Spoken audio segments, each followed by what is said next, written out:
I bought the cabin to escape the noise of my old life, trading years of overtime for a quiet gravel driveway and a locked door. I thought I was safe here. Then I came home to find the lights blazing and my kitchen stripped to the studs. Standing in the sawdust, watching my sister smile like she had not just spent thousands of my dollars. I realized that family does not ask for permission, they just take. The silence of the cabin was the most expensive thing I had ever bought. It had cost me 5 years of 60-hour work weeks, a relationship that died of neglect, and the entirety of my savings account. But the first night I spent alone in Pine Hollow Ridge, listening to the wind move through the Douglas firs instead of the hum of city traffic or the drone of a conference call, I knew it was worth every cent. I was 33 years old, and I felt like I had lived 3 lifetimes. The burnout had come on slow, like a gas leak, until I woke up one Tuesday unable to get out of bed. My doctor called it adrenal fatigue. I called it the end of the line. Buying the cabin was not a vacation choice. It was a survival strategy. It was a modest A-frame, built in the 80s, with cedar siding that had turned a soft, weather-beaten gray. It sat at the end of a long gravel driveway that wound up the side of the ridge, isolated enough to feel private but close enough to town that I could get groceries if the snow held off. The kitchen was dated. Yes, it had laminate countertops the color of almond butter and cabinets that stuck if you pulled them too hard. But it was mine. It was clean. And most importantly, it was quiet. I spent the first month strictly enforcing my boundaries. This was a concept my family, particularly my sister Lauren, found personally offensive. To Lauren, boundaries were just challenges to be negotiated. She was 4 years older than me, but in terms of emotional maturity, I often felt like the parent. I remember the day I gave her the spare key. We were standing on the porch, the air crisp and smelling of pine needles and damp earth. I held the silver key in my palm, hesitant to close her fingers around it. "This is for emergencies." "Lauren," I said, looking her dead in the eye. She laughed, that bright tinkling sound that usually preceded a disaster. "You are so dramatic." "Maddie," she said, snatching the key. "What kind of emergency? Like if I need a place to crash because Dave is being a jerk?" "No." I said, my voice hard. "Real emergencies. Fire. Flood. If I fall off a trail and break a leg and nobody can reach me, this is not a vacation house. It is not a weekend getaway for you and the kids. It is my home. I moved here to be alone." She rolled her eyes, dropping the key into her oversized purse where it clattered against a universe of loose change and lip gloss. "I get it," she said. "You are on your Greta Garbo kick. I want to be alone. Message received. I want you to promise me." I insisted. "You do not come up here without calling me first. You do not let yourself in unless I know you are coming. I promise," she said, sighing as if I were asking her to donate a kidney. "You act like I'm going to throw a rave. I am your sister. I am just happy you are safe up here." I believed her, or rather, I wanted to believe her because the alternative was admitting that I could not trust my own blood with a piece of metal. That was my first mistake. 3 months into my new life, I had to fly to Chicago for a project handoff. It was a short trip, just 5 days. I prepped the cabin like a fortress. I turned down the heat, checked the window locks, and double-checked the smart lock on the front door. I left my car at the airport and flew out on a Tuesday morning, feeling a strange knot of anxiety the moment the cabin disappeared from my rearview mirror. The trip was a blur of fluorescent lights, hotel coffee, and PowerPoint slides. I was good at my job, which was the problem. Being good meant people wanted more of you. I kept my phone on silent during meetings, checking it only during breaks to delete spam and scroll through headlines. On Thursday afternoon, I saw the email. It was a notification from my bank, a security alert regarding a transaction that exceeded my typical spending profile. The subject line read, "Action required, unusual activity detected." I opened it, frowning at the screen as I walked toward the elevator. The amount listed was $4,500.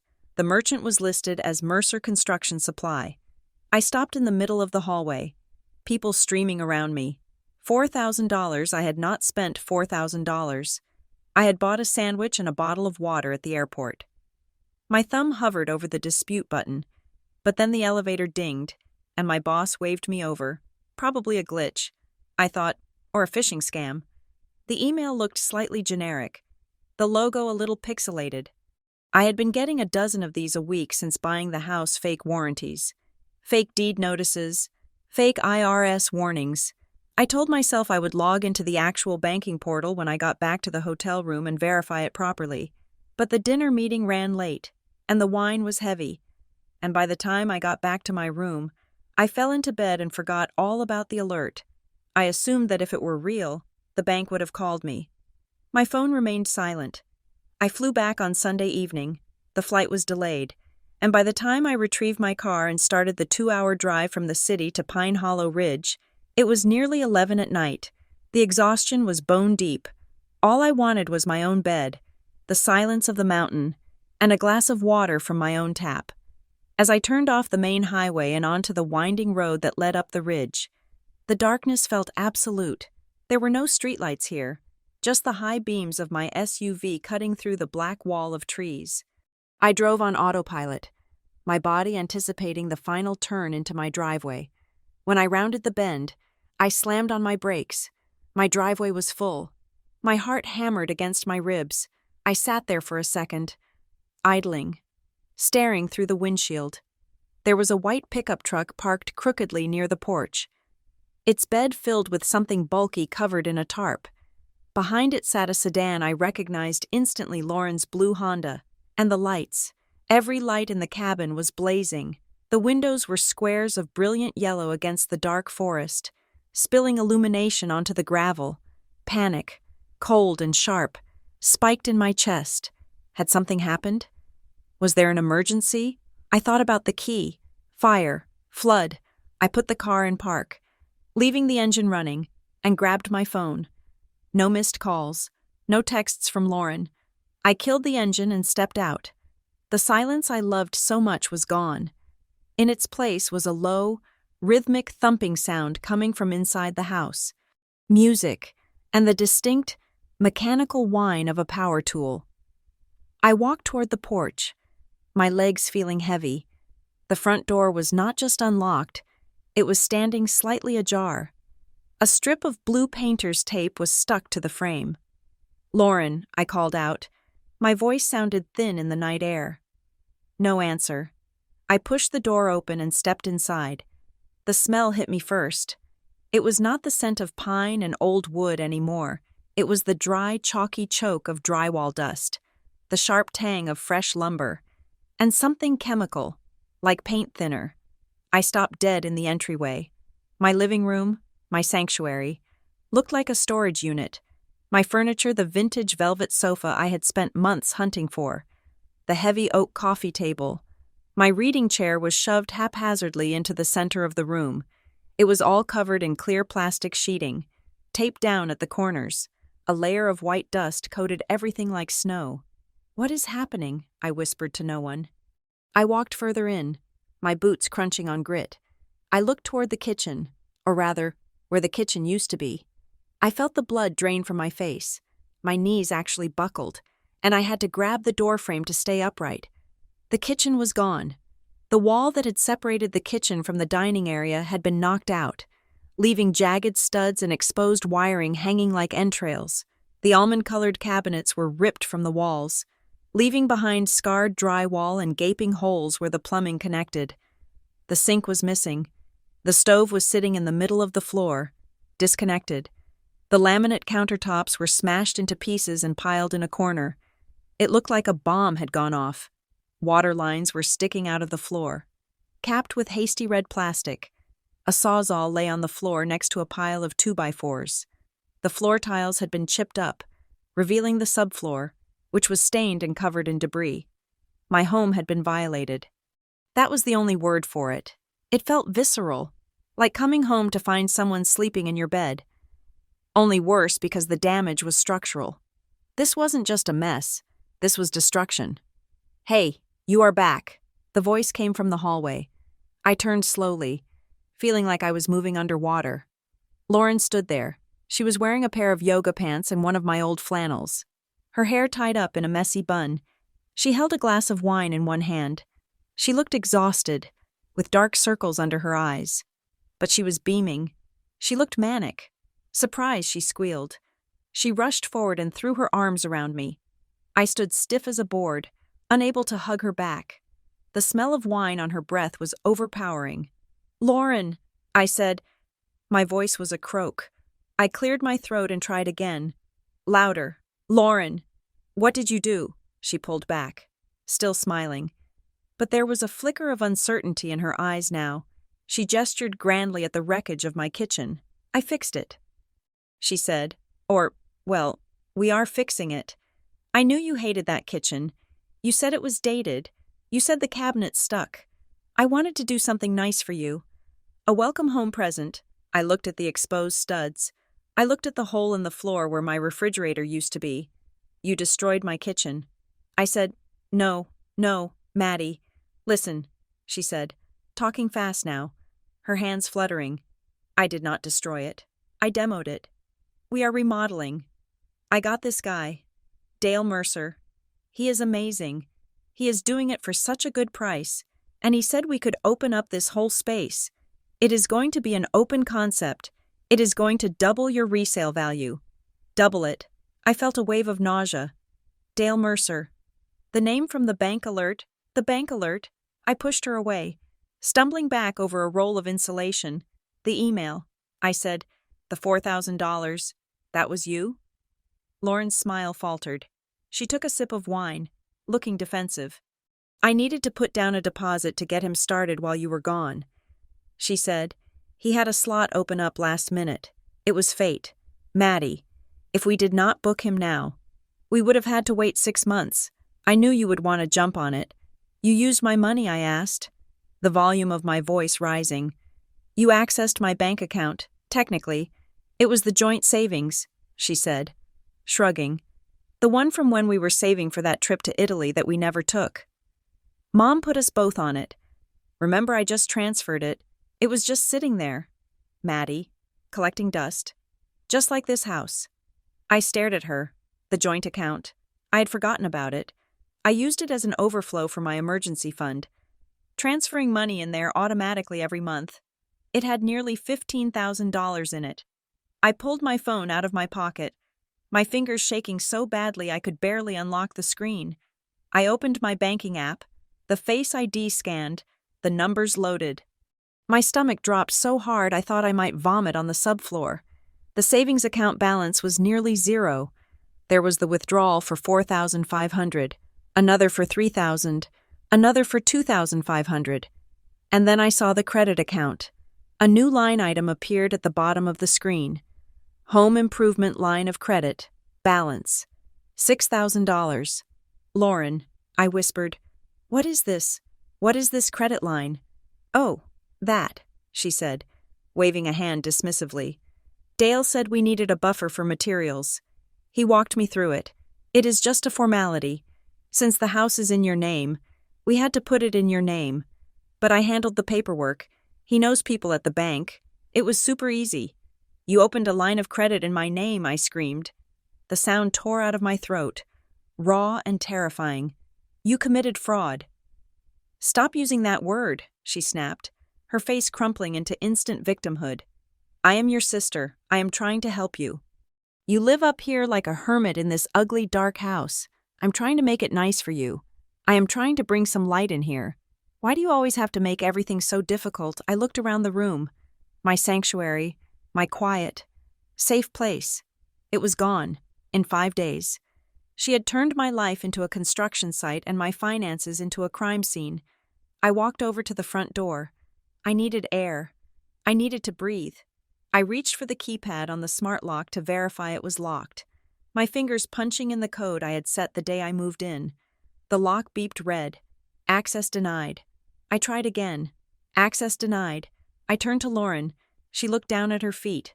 "Oh, yeah," she said softly. "Dale needed to get in and out with the crew, so I changed the code. It is 1234 now. Easier for them to remember. 1234. The combination an idiot would use on a suitcase." "And Maddie," she added, her voice gaining a little bit of that manipulative sweetness I knew so well. "I told Mrs. Higgins next door that I was going to be staying for a while, to oversee the project. Since you are so busy with work, she thinks it is great. She said it is so nice that we are doing this together. Family style." I stood there in the doorway, the cold mountain air hitting my back, staring at the ruin of my kitchen. The tools scattered on the floor looked like weapons. The plastic sheeting looked like shrouds. This was not a favor. This was not a misunderstanding. Lauren had not just moved in. She had invaded. She had taken my money, my credit, my security, and my home. And she had done it all with a smile, convincing herself she was the hero of the story. "Get out," I said, what Lauren asked, blinking. I said, "Get out. Get your stuff.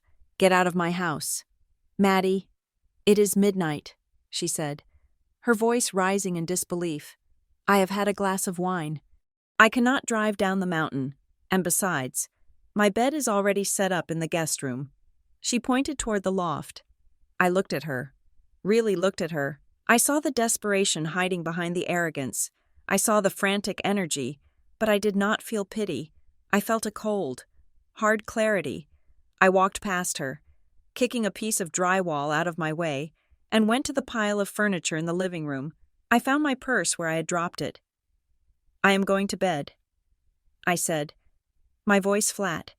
"If I see you in the morning, Lauren, I am calling the police." I climbed the stairs to the loft. Leaving her standing in the wreckage of the kitchen, I went into my bedroom and shut the door. I shoved a chair under the handle because I knew the lock on the interior door was flimsy. I sat on the edge of my bed, listening. I could hear Lauren moving around downstairs, muttering to herself, clanking bottles. I opened my banking app again. I took a screenshot of the transactions. Then I opened my email and found the alert. Screenshot. I lay back on the pillow, staring at the ceiling. I could smell the sawdust up here, too. It was in the air. It was in my lungs. I thought about the money. $10,000 gone from savings. $6,000 on a credit line I never asked for. That was $16,000 in 5 days. I closed my eyes, but I did not sleep. I lay there and listened to the wind, but it did not sound like peace anymore. It sounded like a warning. My sister had not just remodeled my kitchen. She had taken a sledgehammer to my life, and looking at the ceiling, tracing the shadows of the tree branches against the skylight, I realized the terrifying truth. She truly believed she had the right to do it, and she was not going to leave without a fight. The sound of a reciprocating saw cutting through wood does not sound like construction when it is happening inside your house at 7 in the morning. It sounds like violence. It is a jagged, tearing scream that vibrates in your teeth and rattles the window panes. I woke up with my heart hammering against my ribs. The adrenaline spike instant and sickening. For a split second, I forgot. I lay in the gray morning light of the loft, staring at the exposed beams, and thought I was back in the city, that the noise was just street work outside my apartment. Then the smell of drywall dust hit me, dry and chalky, coating the back of my throat, and the memory of the night before came crashing down like a collapsed roof. Lauren, the kitchen, the money. I threw the covers off and scrambled out of bed. I was wearing the same clothes I had traveled in yesterday, wrinkled and smelling of airplane recycled air. I did not care. I pulled my boots on, not bothering to lace them, and stomped down the stairs. The living room was a war zone. Sunlight was streaming in through the windows, illuminating the swirling dust motes that filled the air like a thick fog. 2 men I did not know were standing in the hollowed-out carcass of my kitchen. One was tall and thin, wearing a tool belt that looked too big for him. The other was older, heavy-set, with a gray beard and a faded baseball cap. He was the one holding the saw, poised to slice through another one of my wall studs. "Stop," I shouted. The sound of the saw was too loud. He did not hear me. He pressed the trigger, and the blade bit into the wood with a high-pitched whine. I ran forward, waving my arms. I said, "Stop! Cut the power." Now. The older man jerked back, startled. He released the trigger, and the room fell into a ringing silence. The blade slowed to a halt. Both men looked at me with a mixture of confusion and annoyance. "Who are you?" the older man asked, lifting his safety glasses onto his forehead. "I am the homeowner," I said, my voice trembling with rage. "I am Madeline Patterson, and I did not hire you." The man looked past me toward the back door, where Lauren was just walking in. She was holding a tray of coffees in a cardboard carrier, looking surprisingly fresh-faced for someone who had effectively detonated my life 12 hours ago. "Oh, good morning," Lauren chirped, though her smile was tight at the edges. She saw the tension in the room and hurried over, placing the coffees on a sawhorse. "Maddie, these are the guys. This is Rick, and I am sorry. I forgot your name." "It is Jason," the younger one mumbled. "I do not care what their names are," I said, turning on her. "I want them out. Right now." Rick, the older man, frowned. He looked from me to Lauren and back again. "Look, lady," he said, his voice rough. "We got a schedule. Dale told us to get this framing done by Tuesday so the plumbers can come in. We are already behind because of the snow on the pass. There is no schedule," I said, stepping between him and the wall. "Because there is no project.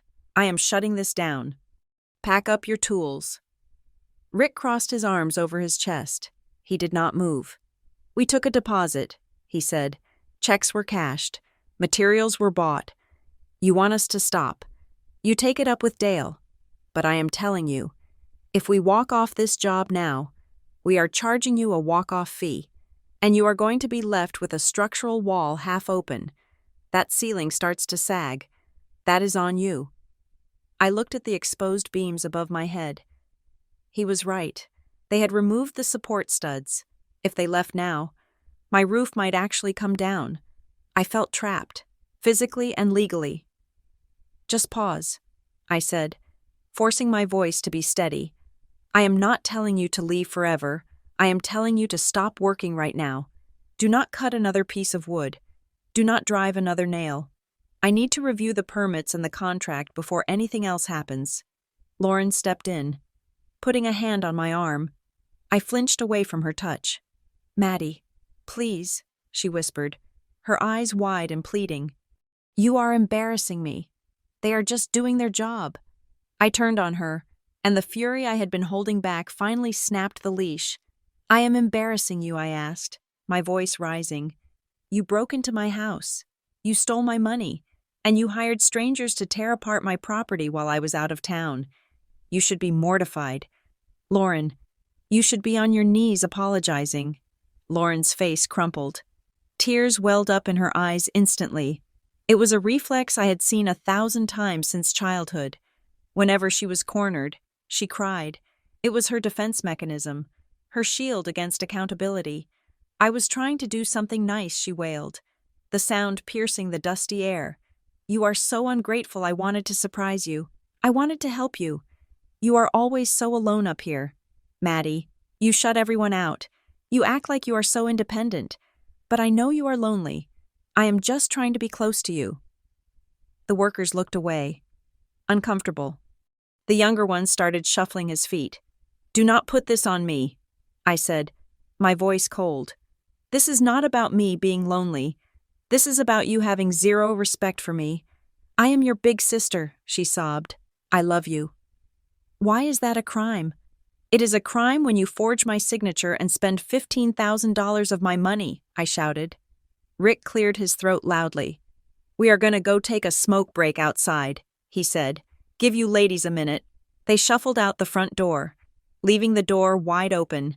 The cold mountain air rushed in, chilling the sweat on my back. I turned away from Lauren, unable to look at her crying face.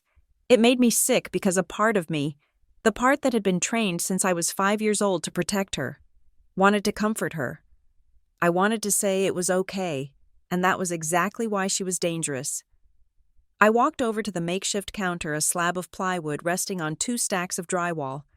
There was a pile of papers there, held down by a rock. I picked them up. My hands were shaking. I am a project manager. I look at contracts all day. I know what a scope of work looks like. I know what a lien release looks like. I know what a professional invoice looks like. These were none of those things.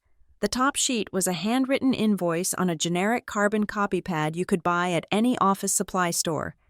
At the top, stamped in crooked red ink, it said Mercer Construction. There was no address, no license number, no tax ID, just a list of items written in scrawling blue ballpoint pen. Demo, $3,000. Disposal, $1,000. Framing materials, $4,500.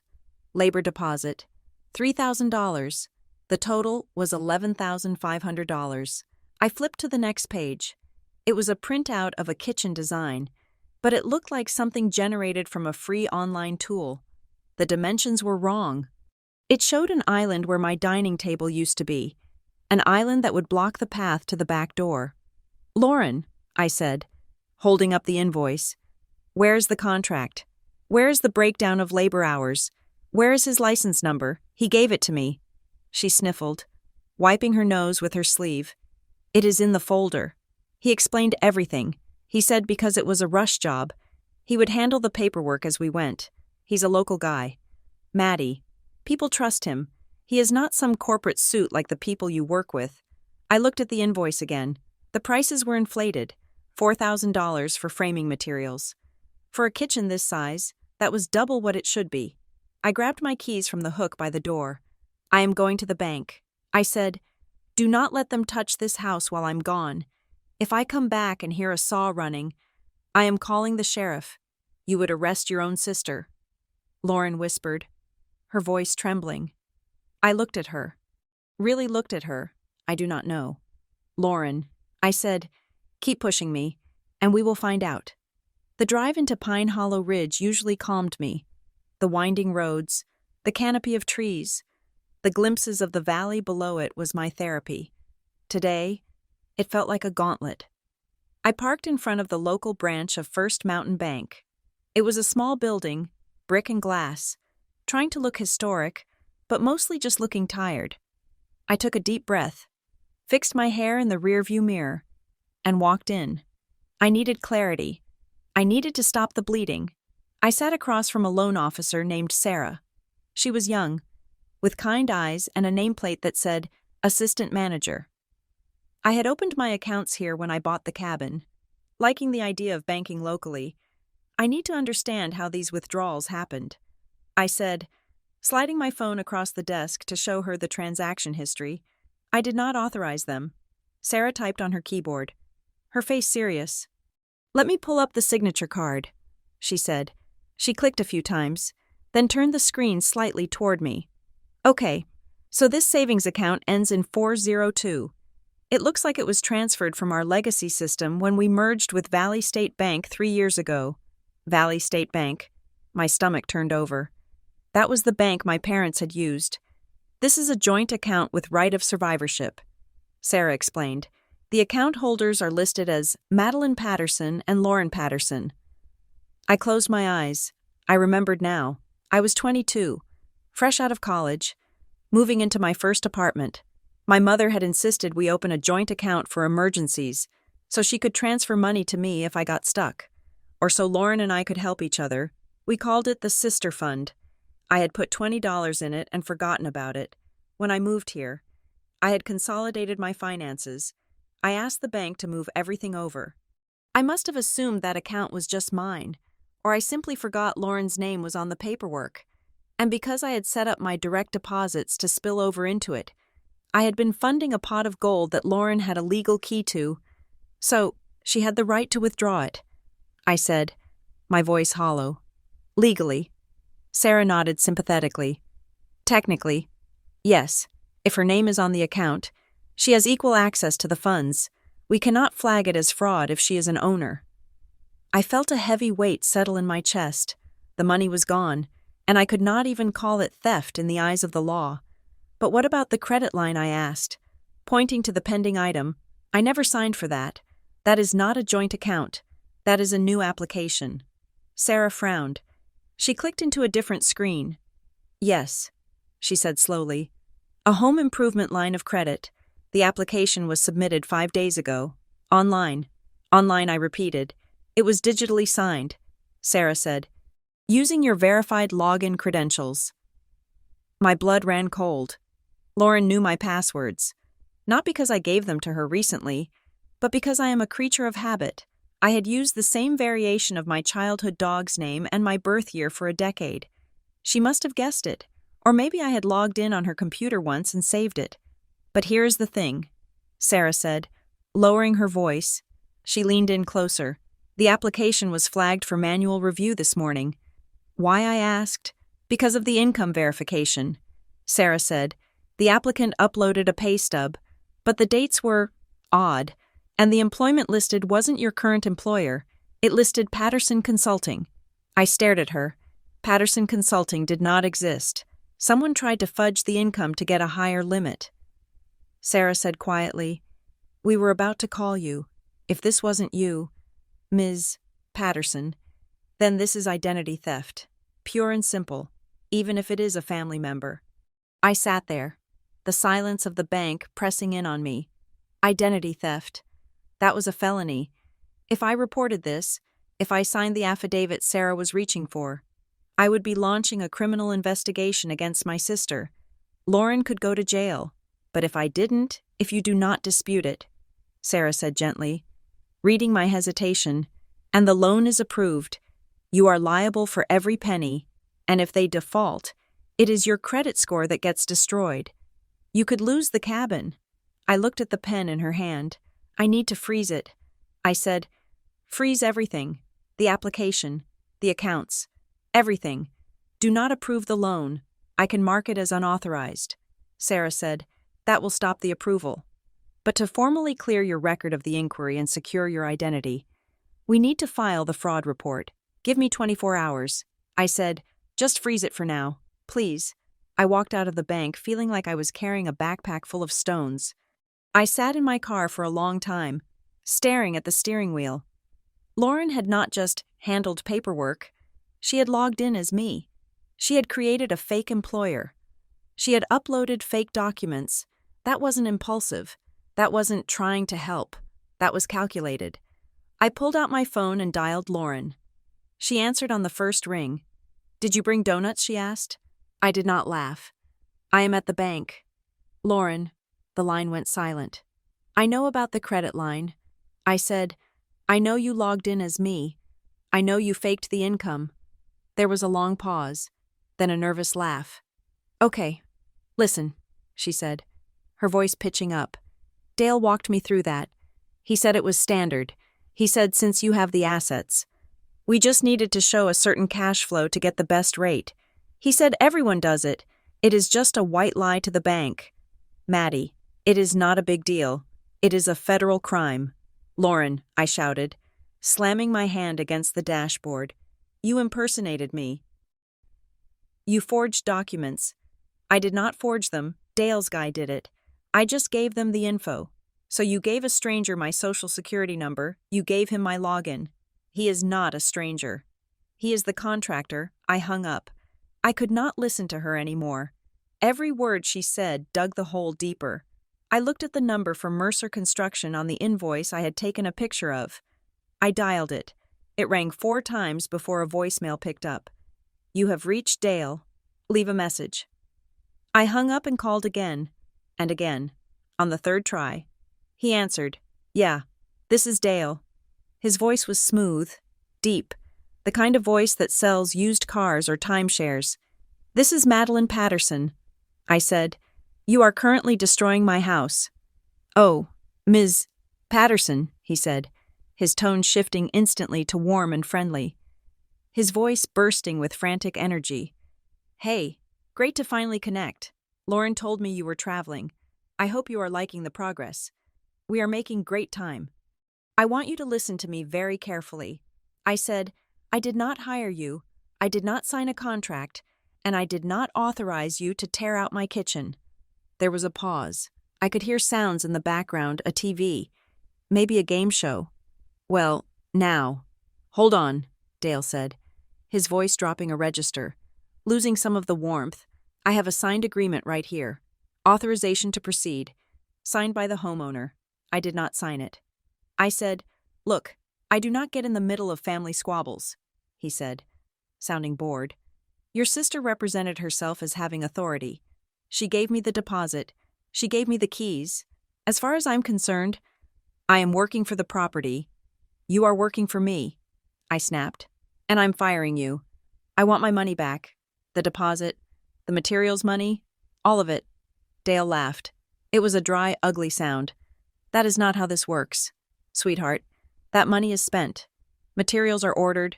Custom cabinets are in production. You cancel now. You are breaching contract. And I will tell you what I have got rights to. I have got mechanics lien rights. You want to play hardball? I will slap a lien on that cabin so fast your head will spin. You won't be able to sell it. Refinance it. Nothing. Do not threaten me. I said, I am not threatening. I am educating. He said, now, if you want to discuss the timeline, you come down to my office. We can sit down like civilized people, but do not call me up screaming about fraud. It makes you look hysterical. He hung up. I sat there, shaking, hysterical. Sweetheart. He knew exactly what he was doing. He had found a mark my chaotic sister, and he was milking the job for everything it was worth. And he knew that because it was family. I would hesitate to go to the cops. He was banking on my guilt. I started the car and drove toward the edge of town, intending to go straight to his office, but I needed coffee first. Real coffee, not the sludge Lauren had bought. I stopped at the Daily Grind, the main cafe in Pine Hollow Ridge. It was the social hub of the town. I walked in, and the conversation at the counter seemed to lull. I walked up to the register. The girl working there, Emily, smiled at me. Hi, Madeline, she said brightly. Getting fuel for the big project, I blinked. Excuse me. The remodel, she said. Lauren was in here yesterday showing everyone the tile samples. It is so exciting. I heard you guys are doing a full chef's kitchen. Must be nice to finally update that old place. You are so lucky to have a sister who is willing to manage all that for you. My sister won't even water my plants. I stood there, feeling the blood drain from my face. Lauren had been parading around town. She had been showing tile samples. She had been building a narrative where she was the hero, the hard-working project manager, and I was the lucky passive beneficiary. Yeah, I managed to say.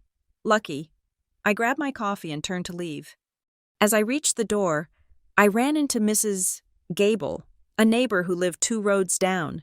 She was a stern woman who spent most of her time gardening and watching the road. Madeline, she said, stopping me, I saw the trucks up at your place. Yes, I said, bracing myself. About time, she said, nodding approvingly. That cabin was an eyesore. Good on you for investing in the neighborhood. Property values help us all. Just make sure they keep the noise down after 6.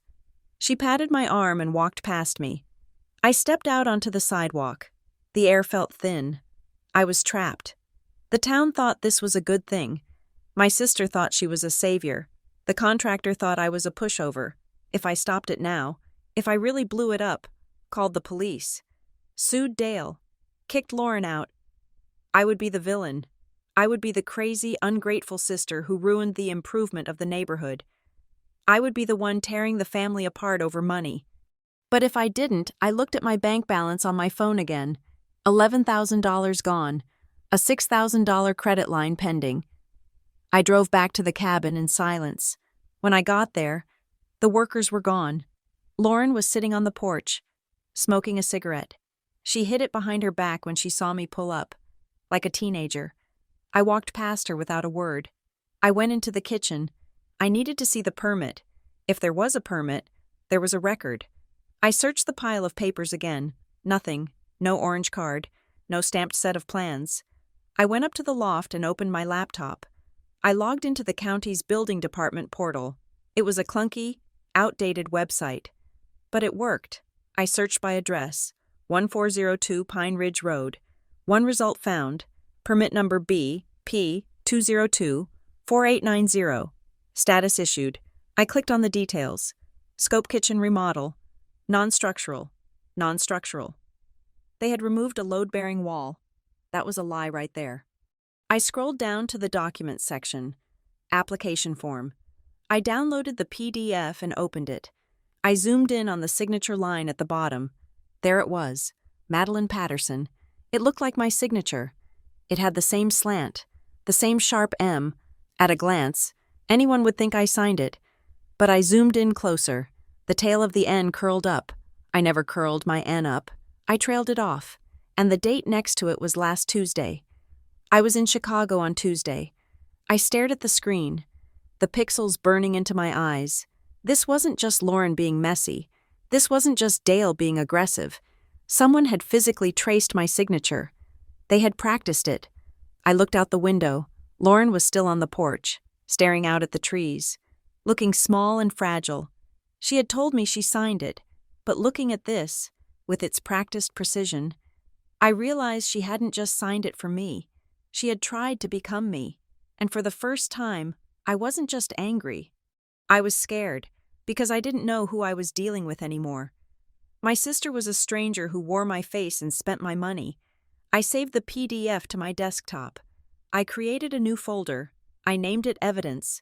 Then I sat in the dark, waiting for the sun to go down, wondering how much of my life I would have to burn down to save the rest of it. The morning sun did not bring clarity. It brought the harsh, unforgiving illumination of a crime scene. I stood in the center of what used to be my dining room, holding my phone like a surveyor's tool. I had stopped shaking. The panic from the night before had calcified into a cold, hard resolve. If Lauren wanted to play house, I was going to play project manager. And in my world, documentation was the only god that mattered. I started with the wide shots. I took photos of the jagged drywall where the studs had been exposed. I photographed the pile of debris in the corner, the tools left scattered like toys, the layer of dust coating my velvet sofa. Then I moved to the details. I took close-ups of the severed water lines, the unauthorized lock on the front door, and the tire tracks in the mud outside where the trucks had parked. I went upstairs to my printer and scanned the handwritten invoice Lauren had left on the counter.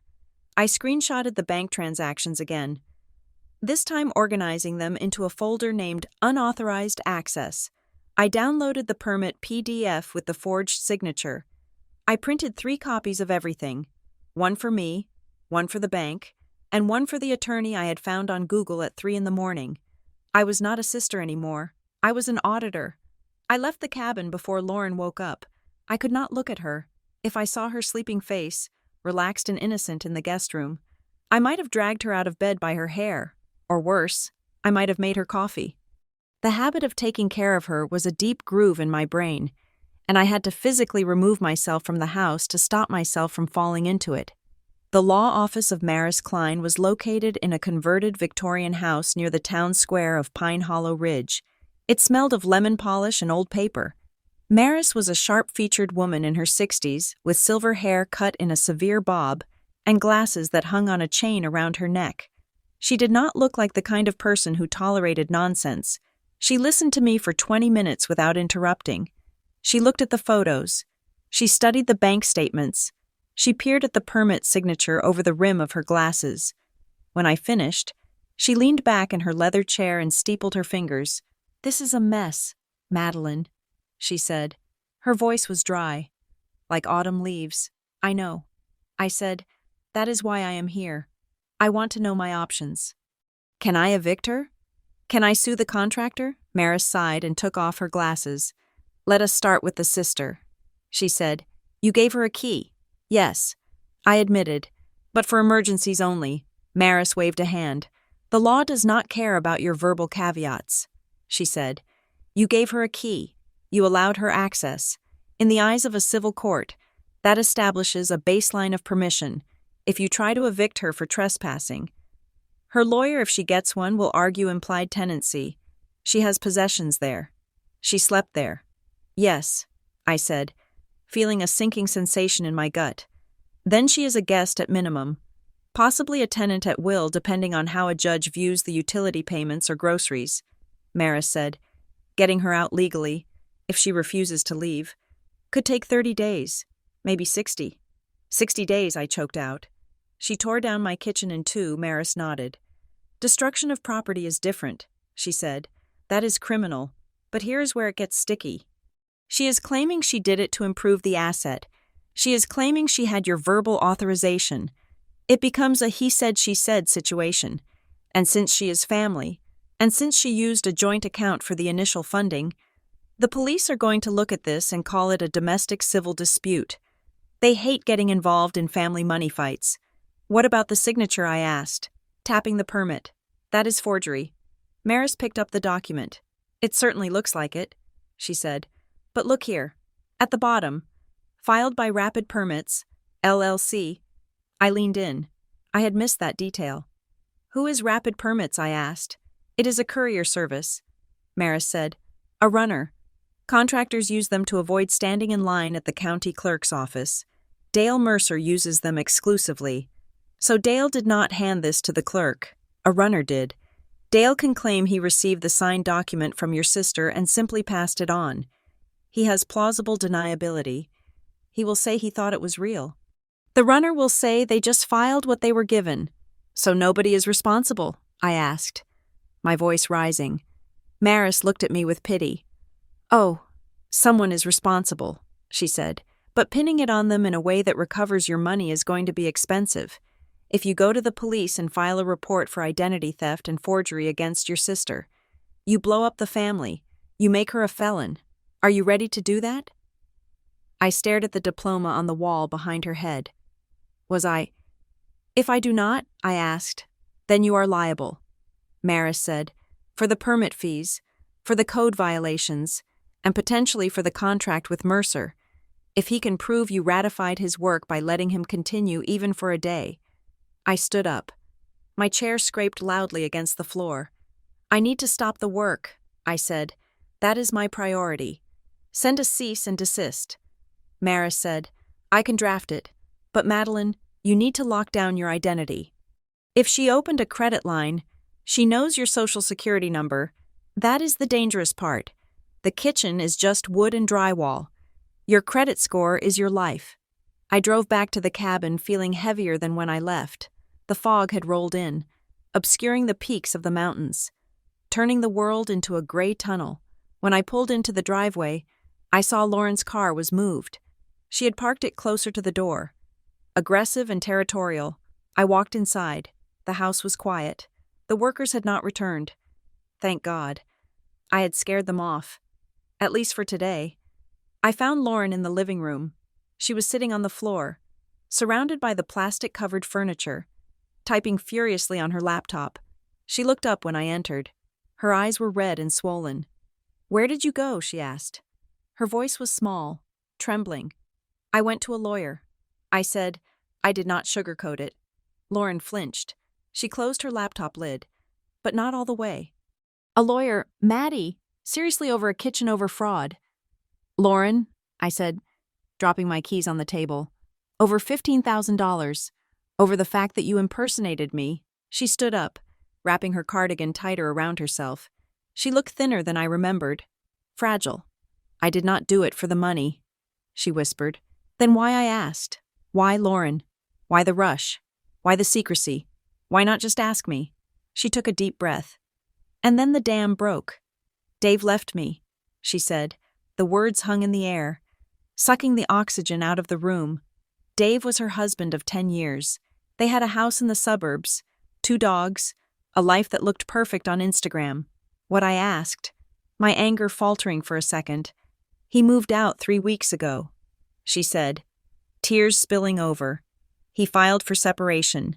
He says I am financially irresponsible. He says I contribute nothing to the marriage. He is trying to freeze me out. Maddie. He locked the accounts. I felt a pang of sympathy. I remembered Dave. He was a corporate attorney, cold and precise. I could easily imagine him cutting her off. I am so sorry, Lauren, I said, softening. But why didn't you tell me? You could have just come here. You know I would have let you stay.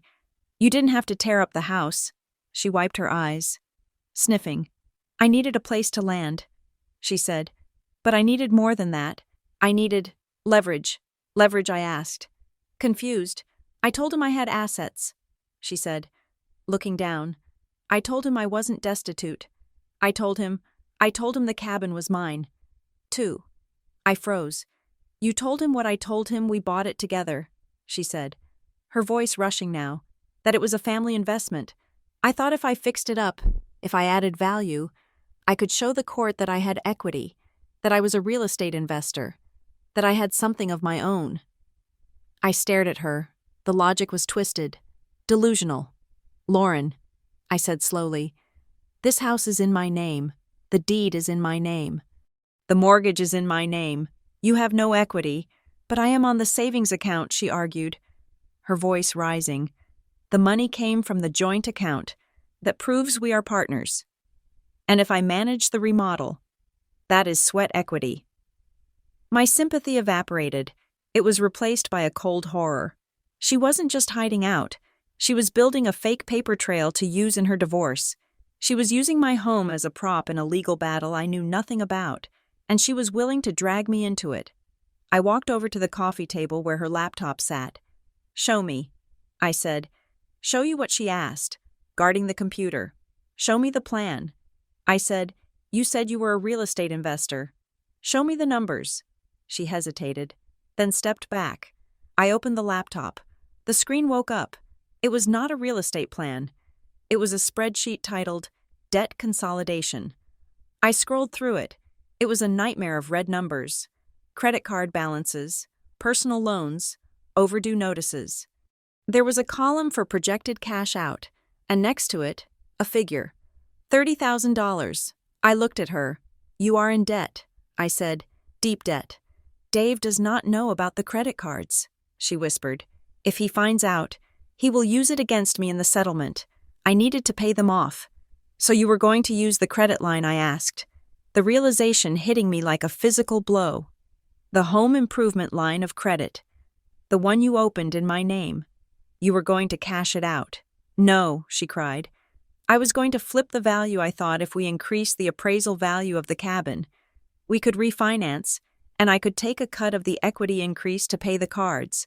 And then what?" I asked. "Stick me with a higher mortgage. I was going to pay you back," she screamed. "Why do you always assume the worst of me? You have always had it so easy, Maddie. You have the big job. You have the perfect credit. You have the freedom. I stayed home. I took care of Mom when she was sick. I held this family together while you were off climbing the corporate ladder." I slammed the laptop shut. The sound echoed like a gunshot. "You did not hold the family together," I said, my voice low and trembling. "You held us hostage. You have been doing this for years, guilt-tripping us, creating crises so you could be the center of attention. But this, stealing my identity to hide your debt from your husband. That is not a crisis. Lauren, that is a felony." She looked at me with pure hatred. "You would send me to jail," she hissed. "Your own sister, with everything I'm going through." I looked at the wreckage of my kitchen. I looked at the woman who had caused it. "I am going to fix this," I said, "and you are going to stay here and do not touch a single thing. If I come back and you have called the contractors, I will call the sheriff. And this time, I won't hesitate." I grabbed my purse and walked out. I needed to find Dale Mercer. His office address was on the invoice. It was in an industrial park on the south side of town. A desolate strip of metal buildings and chain-link fences. I pulled up to the address. It was a flooring showroom called Discount Tile Carpet. The windows were dusty, and a bell jingled when I pushed the door open. Inside, it smelled of stale coffee and rubber. Rolls of cheap carpet were stacked like pillars. A man in a polo shirt looked up from a desk. "Can I help you?" he asked. "I'm looking for Dale Mercer." I said. He pointed a thumb toward a door in the back. "Through there. Knock first." I walked past the carpet rolls and knocked on the hollow core door. "Come in," Dale's voice boomed. I opened the door. It was a closet, or it had been. Now it was a cramped office with no windows. Dale sat behind a metal desk that was covered in papers and fast food wrappers. He was wearing a fleece vest and a headset, which he pulled off when he saw me. "Ms. Patterson," he said, smiling like we were old friends. "To what do I owe the pleasure? Did you come to pick out the backsplash?" I stood in the doorway, blocking the exit. "I came to see the contract." I said, "The one you claim I signed." Dale leaned back in his chair. The chair squeaked loudly. "I told you on the phone," he said. "I have authorization. Show me." I demanded. He sighed, rummaged through a stack of folders, and pulled out a single sheet of paper. He slid it across the desk. It was a standard authorization to proceed. It had the date from last Tuesday, and it had that same trace signature. I did not sign this, I said. Dale shrugged. Look, lady, I don't know what you and your sister have going on, but she gave me the keys. She gave me the check, and she gave me this paper. In this business, that is a contract. I picked up the paper. I want my money back. I said, the deposit, the materials fee. You haven't done $4,000 worth of framing. You have done $400 worth of demolition. Dale's smile vanished. His eyes went hard and flat. You cancel now. You lose the deposit. He said, that is standard, and I will bill you for the time my guys lost today because you kicked them off the site. I am not paying you another cent. I said, then I will file the lien tomorrow. He said, and good luck fighting it. By the time the court dates roll around, your house will be unsellable. He leaned forward, his voice dropping to a conspiratorial whisper. And let us be real. Ms. Patterson, you do not want this getting out. Small town like this, people talk. You start accusing a local businessman of fraud. You start dragging your family through the mud. It gets ugly. I'm just trying to help you get your kitchen done. I looked around the dirty office. I saw a calendar on the wall from 2 years ago. I saw a stack of business cards that said Mercer General Contracting and another stack that said Dale's Roof Repair. You are a con artist, I said. He laughed. I am a businessman, and I have already ordered your cabinets. Custom alder, rushed, non-refundable, $7,000. That is on your tab too. I froze. You ordered cabinets. When Friday, he said. Got the confirmation right here. He turned his monitor around. It was an email from a cabinet supplier. Order confirmation 1402, Pine Ridge Road. But my eyes drifted to the to field. The email was sent to Madeline Patterson, projects@gmail.com. My email address was madeline.patterson88@gmail.com. I stared at the screen. Who is that? I asked, pointing. That is not my email. Dale looked at it, feigning confusion. That is the email on file. That is the one that approved the quote. I felt a chill go down my spine. Open the reply, I said. Dale hesitated. Open it, I commanded. He clicked the mouse. The email reply read, looks great. Dale, go ahead and order. Madeline. The timestamp was Friday at 2 p.m. I was in a strategy meeting in Chicago. My phone was in my bag. Lauren, I thought, she made a fake email account, but then I looked closer at the header. The IP address of the sender was visible in the expanded view Dale had opened, probably because he was trying to prove the validity of the email chain. I memorized the first few digits. I walked out of the office without saying another word. Dale called after me. Something about restocking fees, but I didn't listen. I sat in my car in the parking lot of the flooring store. I pulled out my phone. I opened my security settings on my main Google account. I went to recent activity. There was a login on Friday. Location Pine Hollow Ridge. Device iPhone 14. Lauren had an iPhone 14. But then I saw another login. Tuesday, the day the credit line was opened. Location North Creek. North Creek was the town 10 miles over. Lauren didn't go to North Creek. She hated driving the pass, but Dale's office was in Pine Hollow. So who was in North Creek? I scrolled through the list. There was a third login. Wednesday, North Creek. I typed Rapid Permits LLC into my phone browser. The search result came up. Rapid Permits, LLC, 124 Main Street, North Creek. My heart stopped. The expediter, the one who filed the permit. They were in North Creek. Someone at the permit office had logged into my account. Or, I realized with a sick clarity that the web was bigger than Lauren. Lauren was the chaos agent. Yes, she was the one who let the vampire in. But Dale and his network were the ones draining the blood. They weren't just taking advantage of a confused sister. They were systematically using her access to impersonate me, approve high-ticket items, and lock me into debt. Lauren might have created the fake email, Or maybe Dale did it for her and told her to use it. I started the car. My hands were vibrating against the steering wheel. I drove toward the center of town. I passed the grocery store, the gas station, the post office. I pulled up to the curb in front of a low brick building with a flag flying out front. Pine County Sheriff's Substation. I turned off the engine. I sat there, staring at the glass doors. If I went in there, I would have to tell them everything. I would have to hand over the bank statements, the permit, the emails. I would have to name Lauren as a suspect. I imagined the police cruiser pulling up to the cabin. I imagined Lauren being handcuffed. I imagined the look on her face, the betrayal, the fear. I imagined the phone call to our father, explaining that I had put his favorite daughter in jail. But then I imagined the alternative. I imagined paying Dale Mercer $30,000 for a kitchen I didn't want. I imagined my credit score ruined for a decade.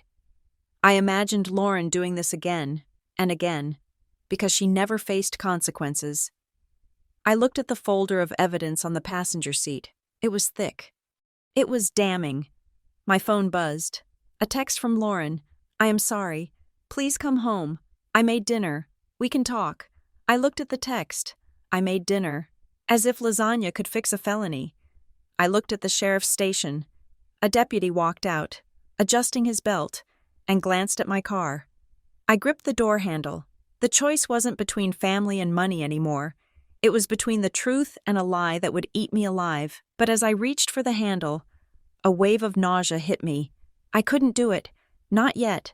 Not without giving her one last chance to confess to the extent of it, to tell me about North Creek, about the fake email, about everything.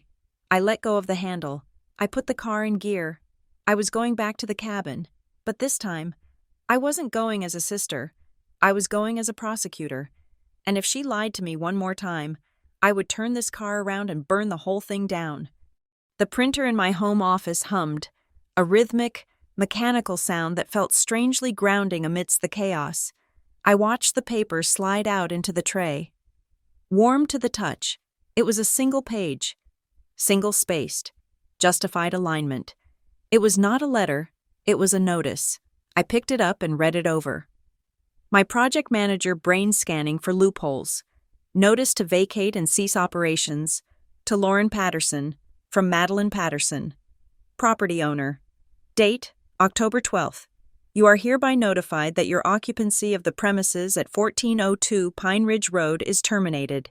You have 30 days from the date of this notice to remove your personal effects and vacate the property. Furthermore, effective immediately, you are prohibited from authorizing any labor, purchasing any materials, or engaging with any contractors on behalf of this property. Any further financial obligations incurred by you will be considered unauthorized and reported as fraud. It was cold. It was impersonal. It was exactly what I needed. I walked downstairs. Lauren was in the kitchen, or the shell of the kitchen, sweeping sawdust into a pile. She was humming. It was a terrifying sound. That humming, it suggested a level of dissociation that made my skin crawl. She was acting as if our conversation yesterday, where I accused her of a felony, had simply been a bad dream she had decided to forget. Lauren, I said. She looked up, leaning on the broom. She offered me a tentative, wavering smile. Hey, she said. I was just trying to keep the dust down. It gets everywhere, doesn't it? I did not smile back. I walked over to the makeshift table, the plywood on sawhorses, and placed the paper in front of her. Read this, I said. She frowned, leaning in. As her eyes scanned the page, I saw the color drain from her face. Her grip on the broom handle tightened until her knuckles were white. What is this? She whispered. A notice to vacate, 30 days. It is formal notice, I said. You have 30 days to find a new place, and as of this second, you are done playing contractor. If you buy so much as a box of nails, I am calling the police. She looked up at me, her eyes filling with those weaponized tears. You wrote me a memo, she asked, her voice trembling with disbelief. I am your sister, Maddie. I am going through a divorce. I am losing everything. And you are serving me with eviction papers like I am some squatter. You are a squatter. Lauren, I said, keeping my voice steady, You are staying here without my permission, and you are destroying my property. I am giving you 30 days because I am your sister. If I were anyone else, you would be out on the curb today." She crumpled the paper in her fist. "I cannot believe you," she spat. "You are so cold. You have always been like this. Just like Dad. Numbers and rules. No heart. I have plenty of heart." I said, "That is why I haven't called the sheriff yet. But my patience has a budget, and you have overspent it. Sign the bottom copy acknowledging receipt." "I am not signing anything," she screamed, throwing the crumpled paper at me. It bounced harmlessly off my chest. "Then I will note that you refuse to sign." I said calmly, "It is still valid." I turned and walked back upstairs, my heart pounding a frantic rhythm against my ribs. I did not feel cold. I felt like I was burning alive. But I knew that if I showed her even an inch of emotion, she would take a mile. That was the dynamic. That had always been the dynamic. 2 hours later, I had to go into town. I needed to visit the permit office, and I needed to buy groceries that didn't require a stove to cook. Pine Hollow Ridge was a small town. It was the kind of place where people waved at you from their porches, and the postman knew your dog's name. I had loved that about it. I had wanted that community, but as I walked into the grocery store, I felt a shift in the atmosphere. It was subtle at first. A glance from Mrs. Gable in the produce aisle that lingered too long. A whisper between two women near the bakery who stopped talking as I approached. I reached the checkout counter, the cashier. A woman named Brenda, who usually asked me about my hiking trips, did not make eye contact. She scanned my yogurt and granola in silence. "How are you doing?" "Brenda," I asked, trying to bridge the gap. She paused, holding a carton of almond milk. She looked at me with a strange mixture of pity and wariness. "I am fine. Madeline," she said stiffly. We were surprised to hear about your trouble." "My trouble?" I asked. "With your health," she said, lowering her voice. "Lauren was in here earlier. She was buying wine. She looked absolutely wrecked. Poor thing. She said you are having episodes, that you are off your medication and making rash decisions. She said she's just trying to keep you safe up there until you stabilize." I felt the blood drain from my face. "She told you I was unstable?" I asked. "She said you were having a breakdown," Brenda said, finally looking at me. "That you were paranoid. Look, honey, I know burnout is real. My cousin went through it, but you shouldn't be pushing away family. Lauren is really worried about you." I stared at her. The brilliance of it was staggering. Lauren had inoculated the town against the truth. If I complained about the remodel, if I tried to kick her out, if I told everyone she stole my money, it was just my paranoia. It was just a symptom of my breakdown. She had turned my valid anger into a psychiatric symptom. She is lying. "Brenda," I said, my voice shaking. "There is no medication. There is no breakdown. She tore my kitchen out without my permission." Brenda nodded slowly, condescendingly. "Sure, honey. Just take care of yourself." "Okay, that is $42. I paid and walked out, feeling the eyes of the entire town on my back. I sat in my car in the parking lot, gripping the steering wheel. I wanted to scream. I wanted to drive back to the cabin and shake Lauren until the truth fell out of her. But that would just prove her point. See, unstable, violent. I forced myself to breathe. 4 counts in, 4 counts out. I started the car and drove to the county permit office. It was a small annex behind the fire station. I walked in. The clerk, a balding man named Gary, was eating a sandwich at his desk. He looked up, wiping crumbs from his chin. "Can I help you?" he asked. "I am Madeline Patterson." I said, "I own the property at 1402 Pine Ridge Road. I need to see the original submission file for permit BP 2024890. Not the digital copy, the physical file." Gary stopped chewing. He looked at his computer screen, then back at me. "We usually just do digital now," he said. "I know," I said, but there was a signature on the application that I did not sign. "I want to see the intake log. I want to see who dropped it off." Gary sighed, put down his sandwich, and walked to a row of filing cabinets. He rummaged for a moment and pulled out a manila folder. He opened it on the counter. It was thin. Just the application and a receipt, filed by Rapid Permits, he said, pointing to a stamp. Like the system says. Is there a name, I asked? A specific runner. Gary looked at the scribble on the receipt. Looks like, well, maybe Mark. It is just a courier service. Ms. Patterson, they drop off a stack of 50 at a time. I looked at Gary. He seemed nervous. He kept glancing at the phone on his wall. Does Dale Mercer use this service often, I asked. Gary flinched. Dale. Yeah, sure. He is a active contractor in the area. Does he often file permits where the homeowner claims they didn't sign? Gary closed the folder. Look, I just processed the paperwork, he said, his voice tight. If the box is checked and the fee is paid, I stamp it. Dale gets things done. Sometimes the paperwork is a little fast and loose. Sure, homeowners get confused. They forget they sign things. It happens. He leaned in closer, his voice dropping to a whisper. If I were you, I would just work it out with him. Dale has been doing this a long time. He knows the inspectors. You start flagging his permits for fraud, and suddenly your own inspection schedule might get very complicated. You know what I mean? I stared at him. It was not a warning about Dale. It was a warning about the system. Dale was embedded. He was the devil they knew, and I was just the city girl causing trouble. I took a picture of the intake log with my phone. Thank you. Gary, I said, I will keep that in mind. I sat in my car outside the permit office and checked my banking app again. A compulsion. There was a new charge. Pine Hollow Hardware. $300. It had posted an hour ago. I stared at it. I had frozen the credit line. I had drained the joint savings. How was she spending money?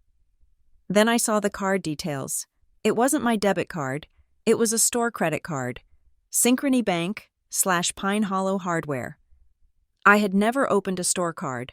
I called the number on the back of the charge detail immediately. After 10 minutes of hold music, I got a representative. I am seeing a charge on a card I did not open. I said, I need to know when this account was opened. Last Wednesday. The rep said, in store. And the address, 1402 Pine Ridge Road, and the name on the card, Madeline Patterson. I closed my eyes. Another one. She had opened a store card while buying supplies. Can you tell me where the items were delivered, or were they carried out? It looks like a delivery is scheduled for tomorrow, the rep said. To the address on file. Attention L. Patterson, L. Patterson, not Madeline, L. Patterson. She had opened the card in my name, using my credit, but she had listed herself as the recipient. It was bold. It was arrogant. It suggested she wasn't just panicked and grabbing cash. She was planning. She was setting up a supply chain. I hung up and called the hardware store. Cancel the delivery. I told the manager. And if L. Patterson comes in, tell her the account is closed for fraud. I hung up. I felt a vibration in my pocket. A notification. Your password for Verizon Wireless has been successfully changed. My stomach dropped. I tried to log into my Verizon app. Invalid password. I tried to reset it. A code has been sent to the number ending in 8890. 8890 was Lauren's number. I had forgotten. God, I had been so stupid. We were on a family plan. My father had set it up 10 years ago, when he died. The administrative rights had passed to whom I had always just paid my share via Venmo to Lauren. Who paid the bill? She was the account owner. I was just a line item. She had administrative control over my phone number. And if she had control over my phone number, she could intercept two-factor authentication codes. That was how she was verifying the bank logins. That was how she signed the digital documents. She wasn't hacking me. She was just clicking forgot password and waiting for the text that came to her administrative dashboard. Or maybe she had even set up call forwarding. I was locked out of my own digital life because I had never bothered to separate my phone bill from my sister. I drove to the Verizon store in the next town over, shaking with rage. It took me 2 hours. A copy of my father's death certificate, which I luckily had scanned in my cloud drive, and a very patient manager to spin my number off into a new private account, I locked it down with a pin only I knew, but the damage was done. She had been reading my texts. She knew I had contacted the lawyer. She knew I had frozen the bank accounts. That was why she was escalating. That was why she was smearing me in town. She knew the walls were closing in. By the time I got back to the cabin, the sun was setting, casting long, bruised shadows across the driveway. There was a letter taped to my front door. It was on thick, bonded paper. Mercer General Contracting. I ripped it off the wood and read it standing on the porch. Notice of work stoppage and intent to lien. Dear Ms. Patterson, due to your unauthorized dismissal of the crew and refusal to allow access to the job site, Mercer General Contracting is enforcing the delay of work clause in our agreement. You are hereby billed a penalty of $500 per day for every day the site is inaccessible. Furthermore, unless the outstanding balance of $11,500 plus the non-refundable cabinet deposit of $7,000 is paid within 48 hours, we will file a mechanic's lien against the property at 1402 Pine Ridge Road. Govern yourself accordingly. Dale Mercer. I crumpled the letter in my hand. He was bluffing. He had to be. He didn't have a valid contract, but a lien. A lien would freeze the title. It would appear in public records. It would alert my mortgage lender, who might call the loan due if they found out the property was being improved without their consent and was now subject to legal action. I pulled out my phone and called Maris Klein, my attorney. He sent a notice. I said, my voice tight, "He is threatening a lien." Maris sounded tired. "Send me a copy," she said. "But Madeline, listen to me. This is his playbook. He pressures you until you pay him to go away. We need to fire back. I am drafting a formal cease and desist and a demand for validation of debt. I am also going to send a letter to the State Contractors Board flagging his license for review." "Will that stop the lien?" I asked.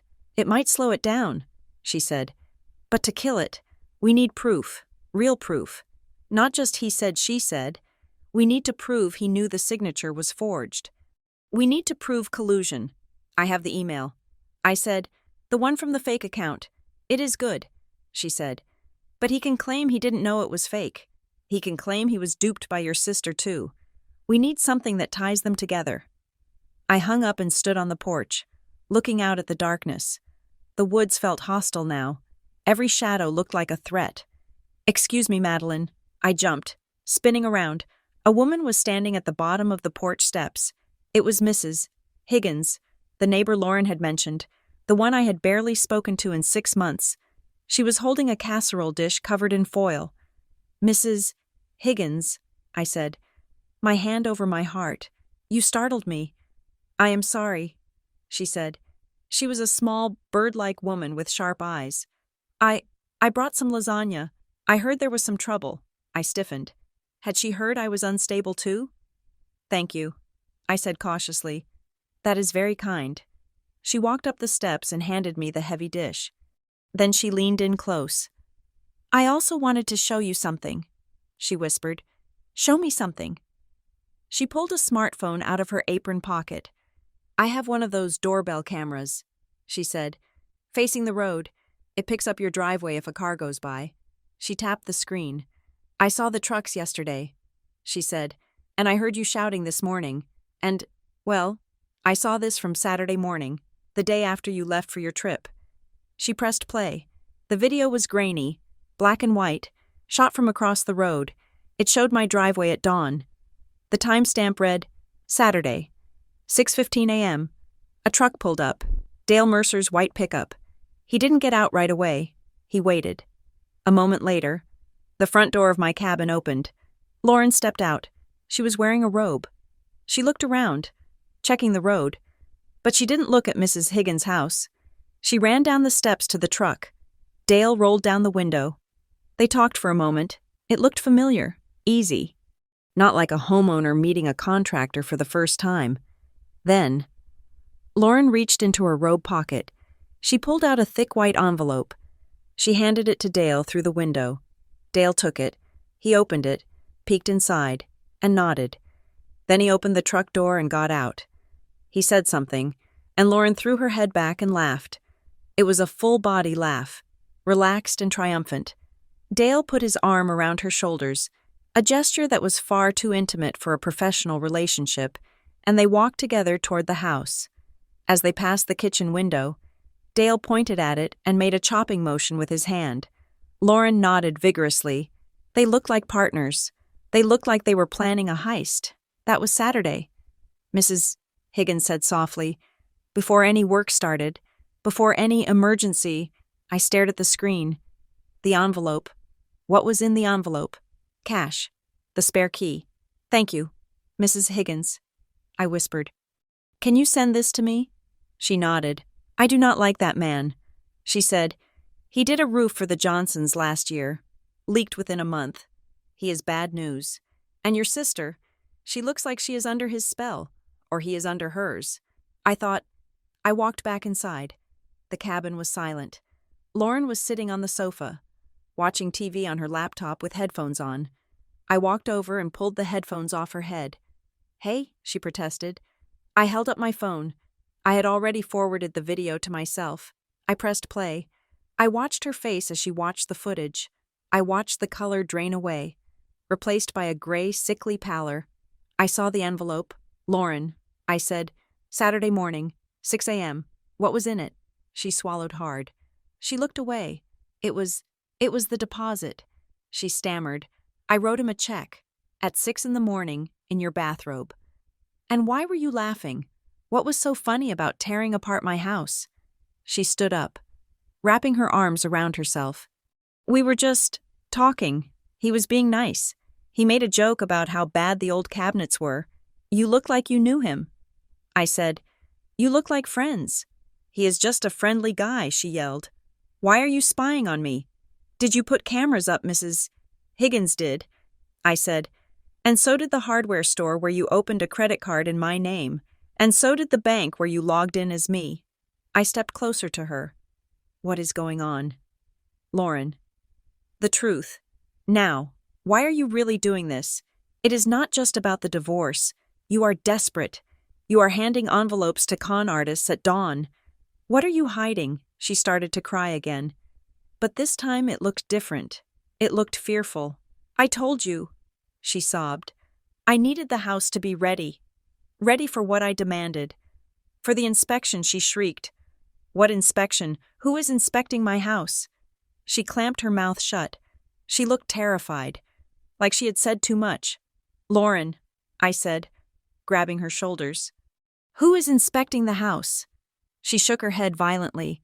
I can't tell you, she whispered. If I tell you, it ruins everything. My phone rang.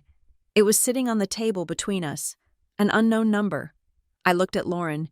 She was staring at the phone like it was a bomb. I picked it up. I put it on speaker. Hello, I said. A woman's voice, brisk and professional, filled the room. Hi, I am looking for Lauren Patterson. Lauren shook her head frantically, mouthing, No, no, no, she is unavailable. I said, Can I take a message? This is Clerk Stevens from the County Family Court. The woman said, We are calling to confirm the site visit for the custody hearing. The social worker needs to verify the stability of the residents before the hearing date on the 20th. We had 1400 Two Pine Ridge listed as her primary residence. Is that still accurate? The room seemed to tilt on its axis. Custody hearing. Lauren didn't just have a husband leaving her. She had kids, my nieces. 2 and 4 years old. I looked at Lauren. She had collapsed onto the sofa, her face buried in her hands. Yes, I said, my voice sounding like it was coming from a great distance. That is the address. Great, the clerk said. The inspection is set for Friday at 10. The residence needs to be fully habitable with a dedicated bedroom for the children. The clerk hung up. I stood there in the silence, the dial tone buzzing in the air, the kitchen, the rush, the desperate need for the house to look perfect, the claim that it was hers too. She wasn't just trying to hide debt. She was trying to prove she had a home so she wouldn't lose her children. She had torn apart my house to build a stage set for a social worker. And in her panic and delusion, she had destroyed the very stability she was trying to prove. And now, the inspection was in 3 days, and the kitchen was a pile of sawdust. Lauren looked up at me, her face a mask of tragedy. "They are going to take them. Maddie," she whispered, "if I don't have a home. Dave gets full custody. They are going to take my babies." I looked at the hole in the floor. I looked at the eviction notice on the table. And for the first time, the anger didn't flare up. It just turned into a heavy, suffocating dread. Because now, destroying Lauren didn't just mean putting her in jail, it meant losing the girls. And she knew it. She had weaponized them too. The revelation about the custody hearing did not make me softer. It made me colder. It was as if the last remaining tether of sisterly obligation had finally snapped, replaced by the grim calculation of a forensic accountant. I sat in the dark of the living room long after Lauren had retreated to the guest room, the blue light of my laptop illuminating the dust that still hung in the air. I was not searching for contractors anymore. I was searching for the truth about my sister's life. I paid $40 to access the court records of the neighboring county where Lauren and Dave lived. I typed in David Patterson. The results populated instantly. It was not just a divorce filing, it was a civil suit. Patterson Legal Group versus Lauren Patterson. I opened the complaint. The legal jargon was dense. But the story it told was clear. Dave was not just leaving her because they had drifted apart. He was suing her for the dissipation of marital assets. The filing alleged that Lauren had siphoned nearly $50,000 from their joint accounts over the last 2 years, money that was meant for taxes and their children's tuition. I scrolled down. The filing mentioned untraceable cash withdrawals and suspected hidden accounts. I sat back, the leather of my chair creaking in the silence. She was not just broke. She was being accused of financial infidelity, and now she was doing the exact same thing to me. The pattern was terrifying. She bled people dry, and when she was caught, she moved to a new host. I was the new host. The next morning, the air in the cabin was heavy, like the pressure before a thunderstorm. Lauren was in the kitchen again, pretending to organize the few remaining utensils on the plywood table. She looked pale, her eyes rimmed with red. She did not look at me when I poured my coffee. "I know about the lawsuit," I said. Her hand froze over a spoon. I saw the filing. "Lauren, Dave is suing you. He says you stole $50,000. She turned slowly. Her face was not apologetic, it was defiant. "He is lying," she said. "He is controlling. He tracked every penny I spent. If I bought the girls nice clothes, he called it waste. If I got my hair done, he called it theft. He wants me to be a monk, and so you came here to create an asset." I said, "That is the plan. Isn't it?" She put the spoon down with a clatter. "I need to show I have something," she said, her voice rising. "If I go into that mediation with nothing, no home, no equity, no stability, he will crush me. He will tell the judge I am destitute and irresponsible. But if I can show that I am managing a property, that I have a stake in a family estate." "A stake," I repeated. "You have no stake. This is my house. I am increasing the value," she insisted. "That is sweat equity." "Maddie, in the real world, that counts. If I manage the renovation, if I turn this dump into a luxury cabin, that is a contribution. I can show the judge the invoices. I can show them I am building a future." I stared at her, stunned by the sheer magnitude of her delusion. "You are using my money to pay for the invoices," I said. "You are stealing my identity to build a fake resume for a divorce court. You are not building a future. You are building a fraud. It is only fraud if you tell them it is," she shouted. "Why can't you just help me? Just for a few months. Just until the hearing is over, we can refinance. I will pay you back the credit line, and everyone wins. You get a new kitchen. I keep my kids. Why do you have to be so rigid? Because I am not a prop in your life." "Lauren," I yelled back, "and neither is this house." She flinched, but then her face hardened. "You have no idea what it is like," she said, her voice low and venomous. "You sit here with your spreadsheets and your silence. You have no one depending on you. You don't know what a mother will do to survive." I walked out. I could not be in the same room with her. Her reality was so warped that it was bending the light around her. She truly believed that her theft was a noble act of maternal sacrifice. I drove into town to meet Maris Klein again. The fog was lifting, revealing the sharp, jagged peaks of the mountains. But the beauty of it felt mocking today. Maris was waiting for me. She had a new file on her desk. It was thick. "We have a problem," she said. Skipping the pleasantries, I sat down.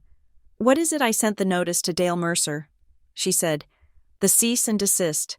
And he called me." She said. "He was very calm. He offered a settlement I asked. He wants me to pay him no." Maris said. "He wants to help you, or so he says." She slid a piece of paper across the desk. It was an email from Dale to Maris. "Ms. Klein, I believe there has been a misunderstanding. The homeowner, Ms. Patterson, is clearly under a lot of stress. I want to make this easy. If Ms. Patterson signs the attached retroactive authorization form, acknowledging that the work performed to date was requested, I will rework the invoices. We can drop the labor costs by 30%. I will classify the initial payments as a family gift from her sister, which removes the fraud liability for everyone. We finish the kitchen, she gets a discount, and nobody goes to court." I read the email twice.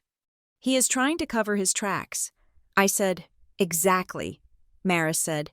"He knows the signature on the permit is bad. He knows the credit line is shaky. If you sign this, you ratify everything. You accept the debt, you accept the contract, and you absolve him of the forgery. He creates a clean paper trail that starts today. And if I don't," Maris took off her glasses, "he implies that the lien filing is already drafted," she said, and he pointed out something else.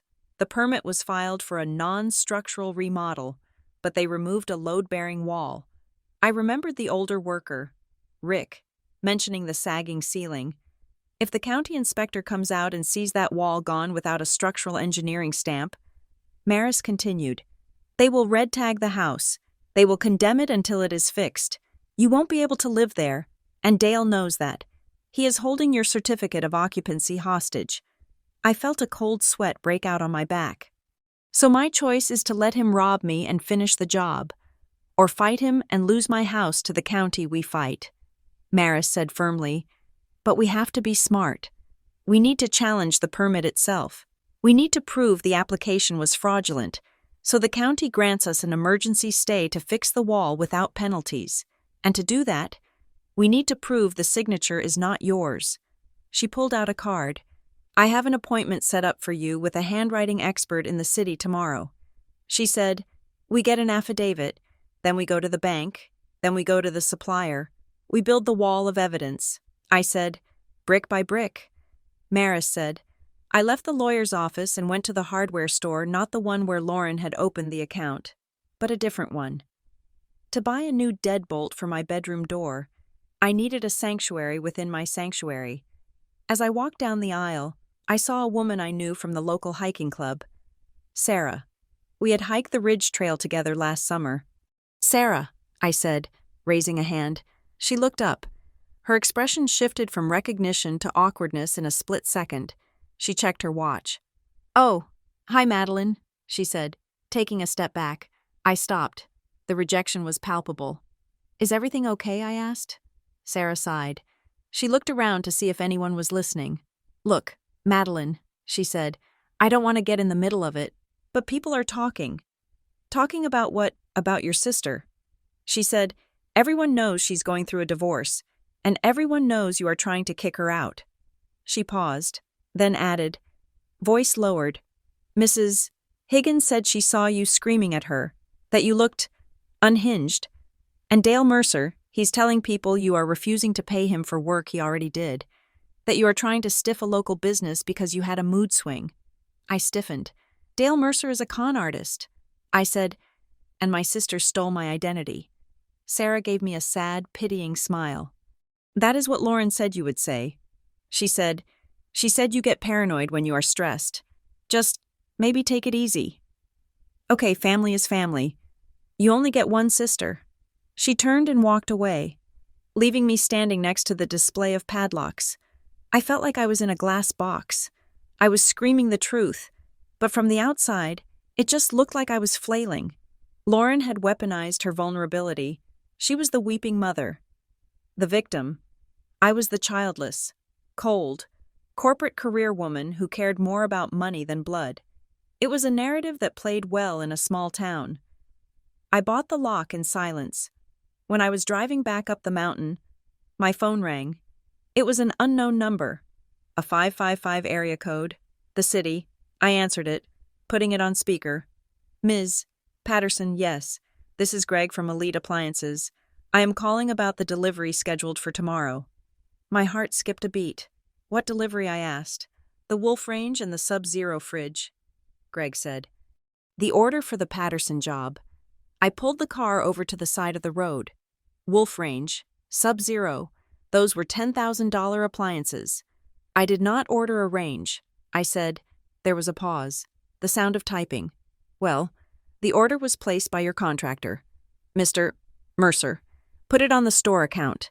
But the reason I am calling is that he called dispatch this morning to change the delivery address. He did what he said. The road to the cabin was washed out. Greg said. He told us to divert the delivery to a storage unit in North Creek.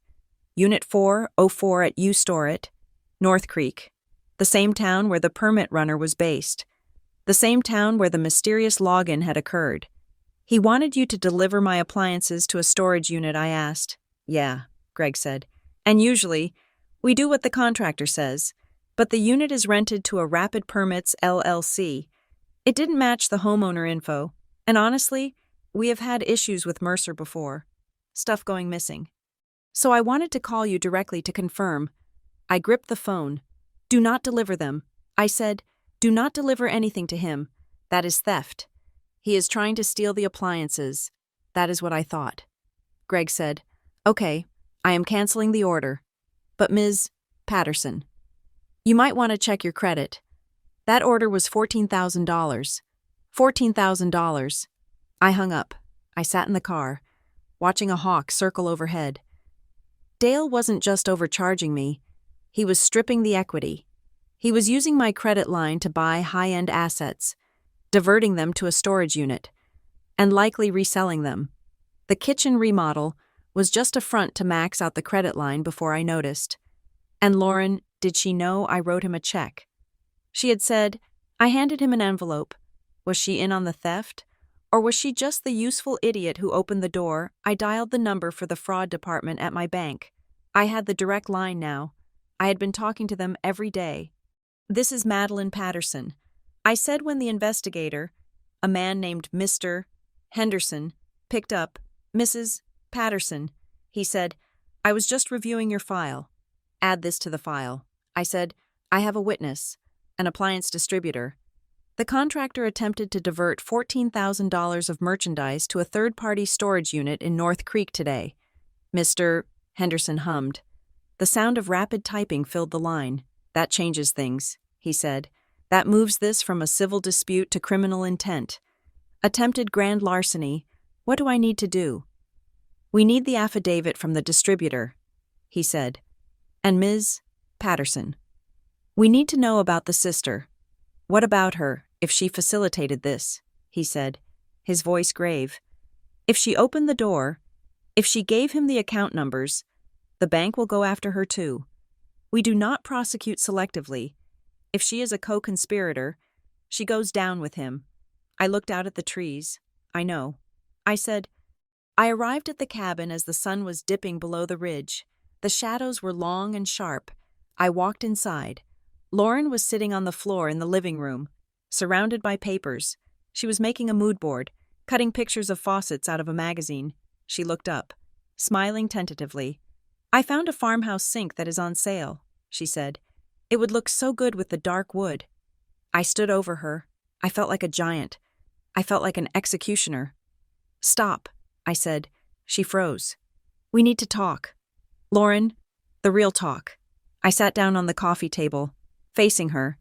Dale Mercer tried to steal $14,000 worth of appliances today, I said. Her mouth opened, then closed. She blinked. What? He ordered a wolf range and a sub-zero fridge on the credit card you opened, I said, and then he told the driver to take them to a storage unit in North Creek, a unit owned by the same people who forged my signature on the permit. Lauren stared at me. Her hands started to tremble. "No," she whispered. He said he was ordering mid-range stuff. He said he was getting a deal. He is not remodeling the kitchen." "Lauren," I said gently, "he is looting the house. He is using you. He saw a desperate woman with a family crisis, and he used you to crack open my finances so he could drain them."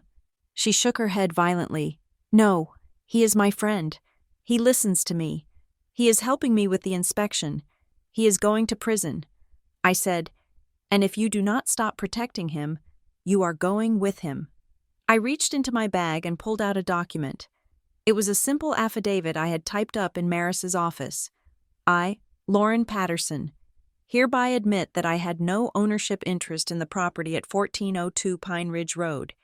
I admit that I was not authorized to sign contracts or open credit lines in Madeline Patterson's name. I agree to vacate the premises immediately. I slid it toward her. "Sign this," I said. She looked at the paper. Then she looked at me. Her eyes were wide, terrified, and cornered. "If I sign this," she said, her voice shaking, "if I admit I have no ownership, Dave wins. He takes the girls. If you don't sign it," I said, "the bank files fraud charges against you tomorrow, and you go to jail, and Dave takes the girls anyway." She stared at the paper. The silence stretched, thin and taut as a wire. Then, slowly, her expression changed. The fear evaporated, replaced by a cold, hard resolve. It was the same look she had when we were children and she broke my favorite doll, then convinced our mother I had done it myself. "No," she said. "Lauren." "No," she screamed, scrambling to her feet. "I am not signing that. I'm not giving up my leverage." She backed away from me, her chest heaving. "You think you are so smart. Maddie, you think you have all the cards. But you don't. You can't turn me in. Watch me." I said, "You won't." She sneered. "Because if you do, I will tell them you were in on it." I froze. "What I will tell them, we planned it together," she said, her voice gaining strength. "I will tell them we wanted to defraud the insurance company, or the bank. I will tell them you needed cash for your burnout, and you used me to do the dirty work. Who are they going to believe, the sister who is crying and confused, or the project manager who knows how to manipulate spreadsheets? You are insane," I whispered. "Maybe," she said, "but I am a mother, and I will burn this whole house down before I let you take my children away. If I go down, Maddie, you are coming with me." She turned and marched into the guest room, slamming the door. I heard the lock click. I sat there in the darkening room, the affidavit lying unsigned on the table. She was bluffing. She had to be. But the malice in her voice was real. She was drowning. And she was ready to pull me under to keep her head above water. I walked to the front door to check the lock. I saw the mail lying on the mat. I must have stepped over it when I came in. I picked it up. There was a certified letter from the county recorder's office. I tore it open. Preliminary notice of lien. Claimant Mercer General Contracting. Debtor Madeline Patterson. Amount $18,500. Property 1402 Pine Ridge Road. It wasn't a threat anymore. It was real. The clock had started. My title was clouded. My credit was about to be torpedoed. And inside my house, behind a locked door, my sister was plotting to frame me for the crime she had committed against me. I looked at the piece of paper in my hand. Then I looked at the guest room door. I realized then that I had been fighting the wrong way. I had been fighting with logic, with laws, with shame. But you cannot shame someone who has no shame, and you cannot use logic against a parasite. I needed to cut the host. I picked up my phone and dialed Maris. "File the fraud report." I said, "But Madeline," Maris said, her voice sleepy.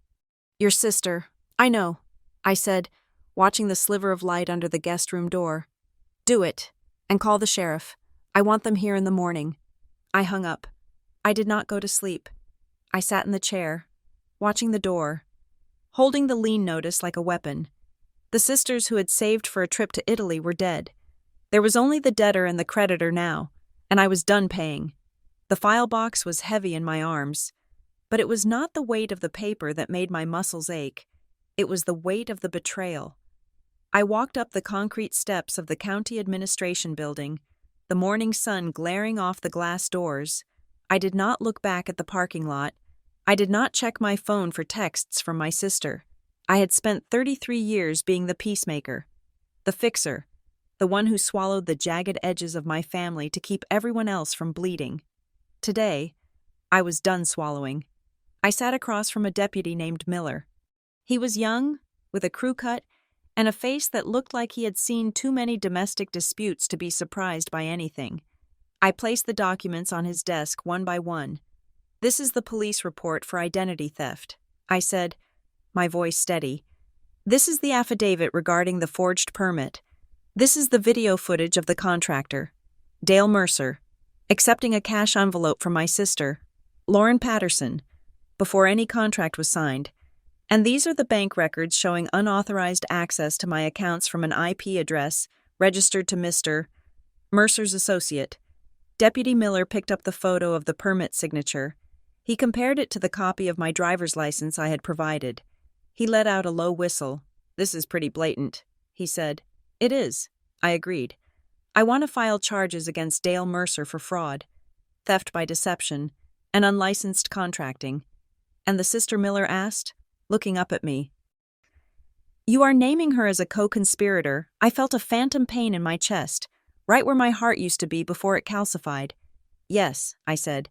"She facilitated the access. She impersonated me to the bank. She is part of it." I signed the complaint. The pen scratched loudly in the quiet room. With that stroke of ink, I crossed a line I could never uncross. I had officially criminalized my family. The fallout was not a slow burn. It was an explosion. By the time I got back to the cabin, my phone was vibrating so hard against the center console it sounded like an angry hornet. 7 missed calls from Dale Mercer, 3 text messages. I pulled into the driveway and parked. I picked up the phone to log the evidence. Text from Dale. "You are making a big mistake, lady.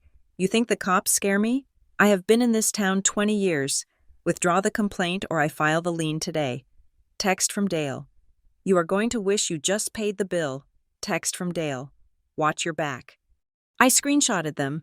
Then I looked at the cabin. Lauren's car was still there, but the trunk was open. She was throwing bags into it, her movements frantic and jerky. I got out of the car. She saw me and stopped. Her face was a blotchy mask of red and white. She did not look sad anymore. She looked feral. "You did it." She screamed across the yard. "You actually did it. The sheriff just called me. They want me to come in for questioning." I walked toward her, keeping my distance. "I told you I would." I said, "You destroyed my life," she shrieked, throwing a duffel bag into the trunk so hard the car shook. "Dave is going to find out. The social worker is going to find out. I am going to lose the girls because you could not just eat a few $1,000s. You are so selfish. You have always been a selfish, cold-hearted witch." I stopped at the bottom of the porch steps. I am not the one who stole $14,000 in appliances. Lauren, I am not the one who forged a signature. "I was trying to save my family," she yelled, tears streaming down her face. "And you just want to save your credit score. I hope you rot in this house. Madeline, I hope you sit here all alone with your perfect credit and your empty kitchen and realize that nobody loves you." She slammed the trunk. She got into the driver's seat and revved the engine. She peeled out of the driveway, gravel spraying against my shins. I watched her go. The dust settled slowly in the mountain air. I was alone. I walked into the house. It was silent. The kitchen was still a gaping wound of exposed studs and subfloor, but the air felt lighter. The hum of anxiety that had been vibrating in the walls since she arrived was gone. 2 days later, I sat in a conference room at the county seat. It was a sterile room with beige walls and a long laminate table. This was the mediation hearing, a mandatory step before the civil lawsuits could proceed, arranged by the Consumer Protection Division after I filed my report. On one side of the table sat Dale Mercer. He was wearing a suit that looked 2 sizes too big and shiny, like polyester. He did not look charming today. He looked like a cornered rat. On the other side sat me and Maris Klein, my attorney, and at the far end, looking small and miserable, sat Lauren. She had a public defender with her, a young woman who looked exhausted, the mediator, a retired judge named Mr. Henderson, cleared his throat. "We are here to discuss the dispute regarding the property at 1402 Pine Ridge Road," he said. "Mr. Mercer claims $18,000 in unpaid labor and materials. Ms. Patterson claims fraud and unauthorized work." Dale leaned forward, planting his elbows on the table. "There is no fraud," he said, his voice booming. "I have a contract. I have a permit. I have a paper trail. This lady simply got buyer's remorse halfway through the demo, and now she is trying to stiff me. It is classic breach of contract." Maris touched my arm to keep me silent. She opened her folder. "Mr. Mercer," she said calmly, "we have submitted into evidence the video footage of you accepting an envelope of cash from Lauren Patterson on Saturday morning. Can you explain what that payment was for?" Dale didn't blink. "Consultation fee," he said smoothly. "Rush fee to get the crew out there on a Sunday. Standard stuff. And the appliances Maris asked, the ones you tried to divert to a storage unit in North Creek logistical necessity." Dale lied. "The driveway was muddy. We were going to stage them there until the kitchen was ready. I was doing her a favor." Maris smiled. It was a shark's smile. "And the signature?" she asked. "The one on the permit application, and the one on the authorization to proceed." Dale reached into his briefcase. He pulled out the original document, the one I had seen in his office. He slid it across the table. "Right there," he said, tapping the paper with a thick finger. "Madeline Patterson. Signed and dated. I watched her sister bring it to me. I assumed it was valid. If the sister forged it, that is not my problem. I acted in good faith." This was his pivot. He was throwing Lauren to the wolves. He was claiming he was just another victim of her deception. Lauren made a small, choked sound. Maris picked up the document. She didn't look at it. She reached into her own file and pulled out a clear plastic sheet with a signature printed on it. She laid the transparency over Dale's contract. Then she pulled out another document. It was old, yellowed paper. "This," Maris said, holding up the old paper, "is a medical power of attorney document that Madeline Patterson signed for her mother in 2019. Lauren Patterson had access to this file, correct?" I nodded. "It was in the lockbox at Mom's house." I said, "Lauren has the key." Maris pointed to the papers. "When we overlay the signature from the medical form onto the contract Mr. Mercer just produced," Maris said, looking at the mediator. "They are a 100% match. Down to the pixel, down to the microscopic tremor in the P." She looked at Dale. "Human beings never sign their name exactly the same way twice.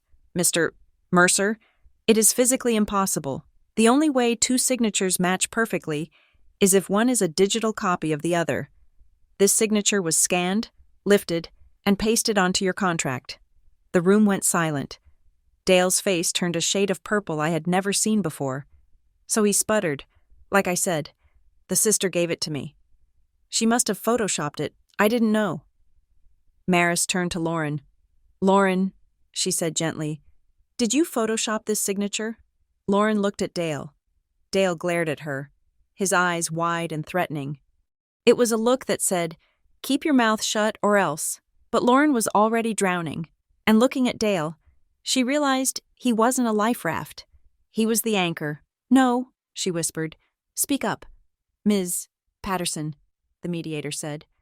"No," Lauren yelled, standing up. "I don't know how to use Photoshop. I don't even own a scanner." She pointed a shaking finger at Dale. "He did it," she screamed. "He told me to bring him a document with Madeline's signature on it. He said he had a guy in North Creek who could fix the paperwork so we could get started fast. He said it was just a formality. He said it was temporary until Madeline came back and signed the real thing." "You liar," Dale shouted, slamming his hand on the table. "He told me it was the only way." Lauren sobbed, turning to me. "Maddie, I swear. He said if we didn't do it this way, The permit would take 6 months and I wouldn't have the house ready for the inspection. He promised me it was legal, and the credit line Maris asked.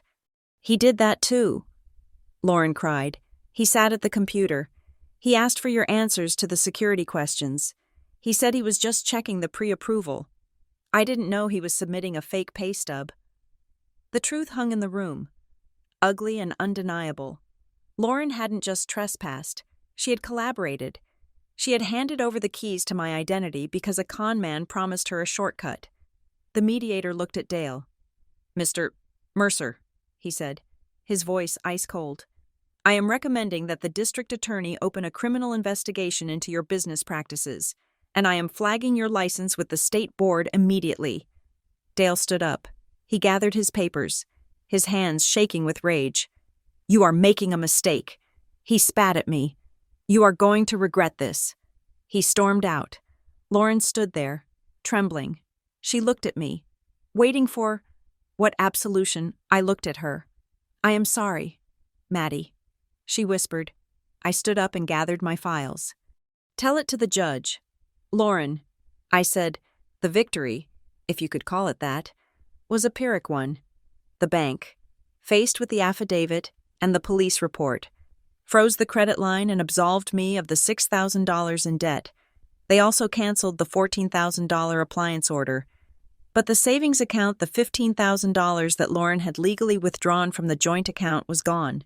It had been spent on demolition, on dump fees, on deposits that Dale Mercer had already laundered into cash. The bank said it was a civil matter between me and Lauren. To get it back, I would have to sue my sister, and since she was currently unemployed, facing a divorce, and likely about to lose custody of her children, suing her was like trying to draw blood from a stone. I let it go. I paid $18,000, my entire emergency fund, to a reputable contractor to come in and stabilize the house. They put up a temporary support wall. They capped the plumbing.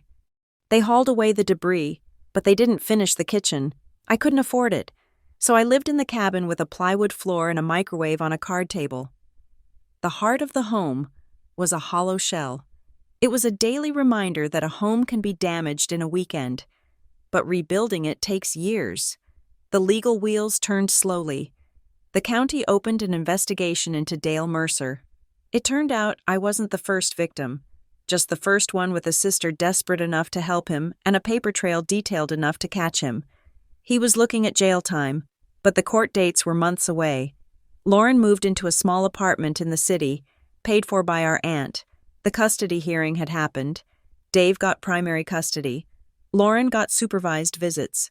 The judge cited her unstable housing and erratic decision-making as the primary factors. She had tried to build a lie to save her children, and the lie had cost her everything. A month later, on a Tuesday afternoon, I saw a car pull into the driveway. It was the blue Honda. I walked out onto the porch. I didn't unlock the door. Lauren got out. She looked different, older. She was wearing simple clothes, jeans and a sweater. She didn't have that frantic, manic energy anymore. She just looked tired. She stood by the car, not coming closer. "I came to get the rest of my boxes," she said. "They are in the shed." I said, "I moved them out yesterday." She nodded. She walked to the shed, loaded the 2 cardboard boxes into her trunk, and then walked back to the driver's side. She looked up at me on the porch. "I am starting therapy," she said. "Good," I said. "The girls miss you," she said. I looked at the tree line. I missed them too, but I knew that if I let them in, I let her in, and I couldn't do that. Not yet. Maybe not ever. I didn't answer. Lauren kicked the gravel with her shoe. "Maddie?" she asked, her voice quiet. Do you think you will ever forgive me?" I looked at my sister. I saw the ghost of the little girl I used to protect on the playground. I saw the woman who had forged my signature and stolen my peace. I thought about the word forgiveness.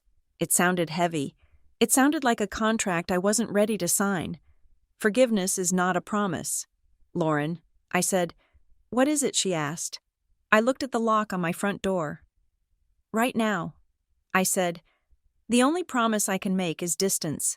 I can't wish you harm, but I can't wish you here." She nodded. Tears welled in her eyes. But she didn't let them fall. She understood. Finally, she understood a boundary. "Goodbye, Maddie," she said. She got in her car and drove down the mountain. I watched her until the blue car disappeared around the bend. I stood there for a long time. The silence of the mountain returned. It wasn't the peaceful silence I had bought 6 months ago. It was a scar tissue silence. Tougher, harder. A delivery truck rumbled up the road. It wasn't for me. It slowed down, the driver checking addresses, and then pulled up to my mailbox at the end of the driveway. He shoved a letter in and drove off. I walked down the gravel path to get it. I pulled the envelope out. It wasn't a bill. It wasn't a lien. It was from a law firm in the capital. Smith, Wesson Partners. I frowned. I didn't know them. I tore it open standing by the road. "Dear Ms. Patterson, we represent the Pine Hollow Land Trust. In the course of a recent aerial survey conducted for the adjacent property, a significant discrepancy was discovered regarding the boundary lines of your parcel at 1402 Pine Ridge Road. It appears that your cabin, specifically the northern corner and the septic field, encroaches upon a protected conservation easement established in 1974. As such, the structure is in violation of federal land use codes. Please contact us immediately to discuss the remediation of this encroachment. Failure to address this may result in legal action to reclaim the easement land." I lowered the letter, my cabin, my sanctuary, the place I had fought my sister, a con artist, and the bank to keep was apparently built on land I didn't own. I looked at the house. The sun was setting behind it, casting it in a warm, golden glow. It looked beautiful. It looked sturdy. And it was standing on a fault line. I laughed. It was a dry, humorless sound that frightened a crow out of the pine tree above me. "Of course," I whispered. I folded the letter and put it in my pocket. I turned and walked back up the driveway. The fight wasn't over.